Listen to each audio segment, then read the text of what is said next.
फटाफट से इस ईसीजी को समझते हैं। यहाँ पर भी आपको क्यूआरएस कॉम्प्लेक्स तो मिल रहे हैं, बहुत सारे क्यूआरएस कॉम्प्लेक्स हैं, लेकिन वो इर्रेगुलर इंटरवल पे हैं, पहली चीज़।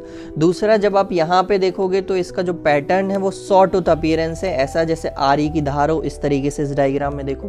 तो ये क्लासिकली हमें मिलता है एट्रियल फ्लटर में, तो इसको आपको बनाना है एट्रियल फ्लटर। डायग्राम समझो, ईसीजी को समझने का सबसे अच्छा तरीका है कि हम बस इमेज देख करके समझे, टेक्निकलिटी बाद में याद करेंगे। सबसे पहले आइडेंटिफाई करना है पिक्टोरियल मेमोरी से कि ये ईसीजी क्या कहती है। उसके बाद टेक्निकलिटीज़ पे आना है। सबसे पहले इसका रूट कॉज क्या होता है। रूट कॉज है मैक्रो रीएंट्रेंट सर्किट, वो ये एबनॉर्मल डिस्चार्जेस निकल रहे हैं अराउंड केवो ट्राइकस्पिड स्टिमस। तो जो आपका ट्राइकस्पिड वॉल्व है, यहाँ पर इस डायग्राम में देखो, यहाँ पे एक ये इस तरीके से एक सर्किट आपको बन रहा है, तो यहाँ पे एबनॉर्मल डिस्चार्ज मिल रहे हैं, तो ट्विचिंग होती है, वही इस तरीके से एबनॉर्मल ट्विचिंग होती है एट्रियम की, ठीक है। उसके बाद पैटर्न सॉटूथ मिलता है। मैनेजमेंट की बात करें तो सिमिलर होता है एट्रियल फिब्रिलेशन, एक्सेप्ट जो इलेक्ट्रिकल कार्डियोवर्जन है वो 25 से 50 जूल के बीच में रहता है। 25 से 50 जूल का डीसी शॉक रहता है, जो मैंने बताया था कम होता है, वहाँ पे 200 जूल का रहता है।